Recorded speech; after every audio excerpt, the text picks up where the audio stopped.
Yeah, we'll just take two questions and then we'll move on to the Leeds. Yeah. How have these first few games changed your expectations for the rest of the season?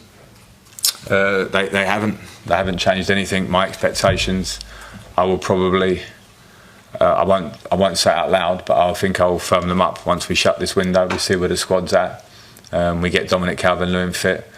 I've got a big understanding of where we were last year. I came into the club in a tough time. We stayed up by the skin of our teeth with a huge amount of spirit, which is a big plus from the whole club.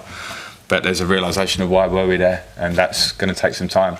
So I didn't go into this year thinking, okay, we've made 5 signings, a loan, free transfer, and some signings, and think, well, that's us sorted. We're going to fly up the league now. You only got to look left and right and see 150 million spent here, 150 million spent there. So I just have to work, and we do, create a spirit, try and improve. And the first few games, we've deserved more points. I'm pretty sure about that, but we haven't got as many as maybe we would want. But that's football. Can bemoan that fact through the year. Every manager will say similar things at different points. So I'm very grounded on expectations, and I started with that, and I've still got that now. Okay, so that answer is embargo till 10:30 Sunday evening. Right. Okay. We'll now move on to Leeds, if that's just a couple of questions. Good to see you again. Will Tuesday's game come too soon for Neil? No. Neil's trained today at the training ground.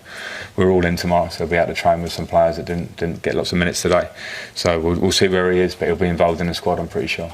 And what's the extent of Mason's injury today? He's opened up his knee and felt some pain, so we're going to scan it in the next day or so. The feeling is it will be weeks maximum, we hope. That may take him out of the next couple of games for sure, but I don't want to jump the gun too much on that. But hopefully it's not a really bad injury, but we'll scan it in 2 days' time. That's a horrible luck, obviously, with defensive injuries. I mean, how much more difficult does it make your job to pick that back line for the game against Leeds? You want stability. I think the boys at the back have been playing well, I have to say. And as much as it's difficult in the squad, you need cover. And you need to be stable. The ones that aren't playing don't like not playing. The ones that are playing hopefully give you stability. So in the moments when Mason comes out and Keno comes on, we've got Seamus there, we've got Ruben at left wing back, Miko that can play centre back. There are different different solutions for the problem. It's a shame because I think Mason was doing well. We know going to Leeds and to Liverpool coming to us in the next 2 games are very mobile teams, and I think Mason has been doing well against that sort of opposition since I've been here. So we'll just have to find a way and stay together. What have you made of Leeds' start to the season as well?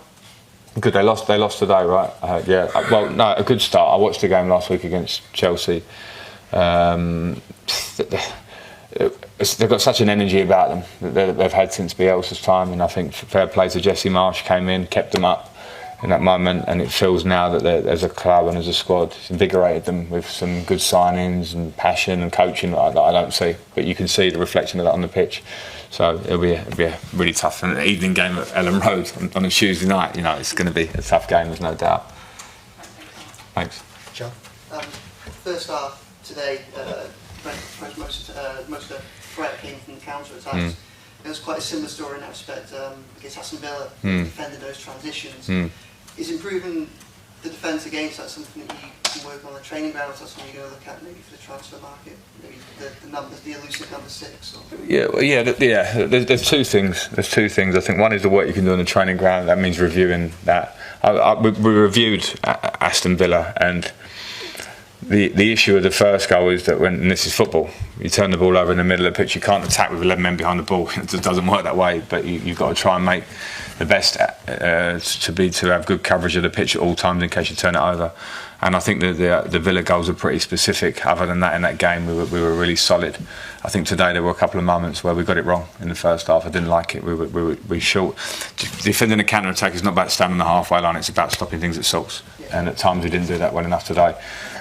So it's work on the training ground and personnel, and I think when you have now the energy of Amadou and the energy of Alex in there, and if we do add to midfield, that obviously helps that fact. And maybe it was something we were short on last year, but I'm trying to build energy within the team, and that certainly helps the nullifying counter attacks. But of course, it's something we continue to have to work on. Thanks. You mentioned how impressed you with Anthony's character. How confident are you that he's in the squad Tuesday, that he starts Tuesday? Of whose character? Anthony. Anthony. Oh, he's in the squad Tuesday for sure. Yeah, no, his character's great, and he's in the squad, and it's a huge player for us. Simple as that. You know, we're getting to the end of the window now, and Anthony's a huge player for us, and will be this season. It's telling, isn't it, that he's so committed. You look at players all over the Premier League who are sitting out games because at training because somebody's interested in playing Chelsea. Yeah. And Anthony is like putting in performances like that. Yeah.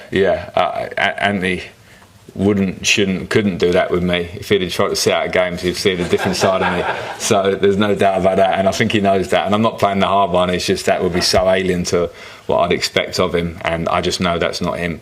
At the same time, he's not a robot, and all this attention is difficult, and I understand that I was that ambitious, hard-working young player, and that's the beauty of Anthony. He's hard-working. He wants to be better. He wants to do what he did today, which is score goals, run for this team, and that's why he's a delight to work with. So yeah, there was never any idea that Anthony would act in that way. I suppose you had that thing when you were leaving West Ham and going to Chelsea. Similar.